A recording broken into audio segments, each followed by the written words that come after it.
Quick video here to look at Uruguay's two tries from their lineouts, and one player in particular for Uruguay, and the number 6, Rodolfo Geraci, and the influence he has in these two tries. And the first one here, the wrap around the front, which is quite nice. I want to have a close look at number 6, the very front, Rodolfo Geraci, right there. His attempt to block Jonquil, which is relatively successful, allowing the Uruguay hooker to go over. Potentially Blaine Scully should have stayed out. But it was a well-worked, crafty try.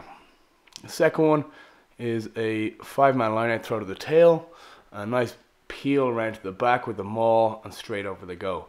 Again, Geraci is influential in this play as we stop it here, and we see him coming into the far left of our picture in an offside position, because as we know from the laws, the line-out has not ended. And he has a very substantial role to play in the success of this try.